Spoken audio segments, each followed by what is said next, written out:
ભાગીદારને MD ડ્રગ્સમાં ફસાવાનું કાવતરું ગોઠવનારા માથાભારે ચિરાગ ગોટી મોટો ખેલાડી હોય તેમ તેનો શિકાર થયેલો એક વ્યક્તિ સામે આવ્યો છે, જેની કરોડો રૂપિયાની જમીન આ ટોળકીએ દબાવી લીધી હોવાની સાથે એમડી ડ્રગ્સમાં જેને ફસાવ્યો હતો તે અલ્પેશ મિયાણીના ભાઈને પણ ધમકી આપી હોવાના આક્ષેપ કરવામાં આવ્યા છે। સુરતના સિંગણપોર પોલીસે 10 મહિના અગાઉ વેડ રોડ ગુરુકુળ પાસે બ્રિજના નાકેથી ઉદ્યોગપતિ અલ્પેશ મિયાણીની અટકાયત કરી કારની જટિલતા તેમાંથી 7 લાખનો એમડી ડ્રગ્સ મળ્યો હતો।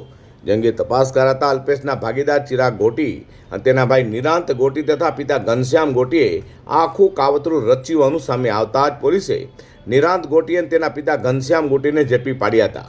જ્યારે નિરાંતને જામીન અરજી કરતી સુરત કોર્ટ, ગુજરાત હાઈકોર્ટ અને સુપ્રીમ કોર્ટે પણ જામીન નામંજૂર કરી આરોપી ચિરાગ ગોટીને 15 દિવસમાં હાજર થવા આદેશ કરતા આરોપી ચિરાગ ગોટી વકીલ મારફતે કોર્ટમાં હાજર થયો હતો, જેની પોલીસે ધરપકડ કરી છે। જોકે ચિરાગ ગોટીની ધરપકડ સાથે તેની સામે આક્ષેપો થયા છે।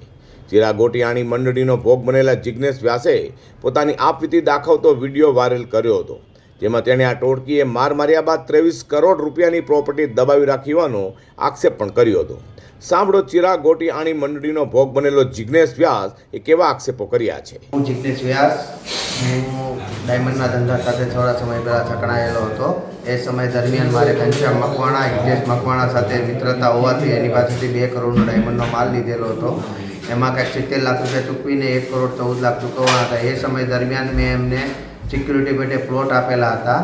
એ પ્લોટમાંથી ચિરાગ ગોટી એન્ટર થઈ અને કબજો કરી અને મારીને બીજા પ્લોટો લખાવી અને ઉપરથી બીજા 1 કરોડ 14 લાખ રૂપિયા લઈ અને મને અનચનક ગાળો અને મારીને એની સાથે મળેલો યુવરાજ જાદવ કરીને એડવોકેટ છે, એ બી એની સાથે મળેલો જ હતો એ સમયમાં મારી પ્રોપર્ટી પડાવવા માટે। ટોટલ મારી સાથે 23 કરોડનું ફ્રોડ કરેલું છે આ લોકોએ ભેગા મળીને। તો અલ્પેશ મિયાણીને ખોટા એમડી કેસમાં ફસાવ્યા બાદ તેના ભાઈની ધરપકડની પોલીસ પ્રેસ નોટ સોશિયલ મીડિયામાં રાખનારા અલ્પેશના ભાઈ કિશોર મિયાણીને ફોન કરી ચિરાગ ગોટીએ ગાળો આપી જાનથી મારી નાખવાની ધમકી આપી હોવાનો આક્ષેપ કિશોર મિયાણીએ મીડિયા સમક્ષ કરી પોતે અંગે સિંગણપોર ડભોલી પોલીસ મથકમાં અરજી પણ આપી હોવાનું કહ્યું હતું। સાંભળો શું કહે છે કિશોર મિયાણી। મારું નામ કિશોર ઘનશ્યામભાઈ મિયાણી અને મારા ભાઈને ચિરાગ ગોટીએ એનડીપીએસ કેસમાં ખોટી રીતે ફસાયો અને પછી જેલમાં હતો। પછી પોલીસ તપાસ કરતાં તપાસમાં એવું આવ્યું કે ચિરાગ ગોટીને એને પ્લાન કર્યું હતું। પછી એના ભાઈની જ્યારે એરેસ્ટ કર્યો 7 તારીખે, એટલે પ્રેસ નોટ આવી હતી પોલીસની, એટલે પ્રેસ નોટ મેં સોશિયલ મીડિયામાં મૂકી અને પ્રેસ નોટ જેવી સોશિયલ મીડિયામાં મૂકી તો ચિરાગ ગોટીએ ગાળું અનાપ શનાપ ગાળું દીધી અને જાનથી મારી નાખવાની ધમકી આપી, તારા પપ્પા, ભાઈરા, છોકરા, મમ્મીને બધાને કહી દેજે, રોવા માટે તૈયાર રહે, આખી જિંદગી હું જેલ કરીશ પણ તને મૂકીશ નહીં ને એવી રીતની બધી ધમકી આપી। અને પછી હું જેવી ધમકી આપી સ્ક્રીનશોટ ને બધા ફોટા લઈ હું સિંગણપુર પોલીસ સ્ટેશને ગયો અને કીધું આવી રીતે મને આવી રીતે મારી છે, એટલે એને એફઆઈઆર દાખલ કરી અને ભાઈ હાજર છો ને એટલે કંઈક 70 વોરંટ અત્યારે નીકળ્યું છે।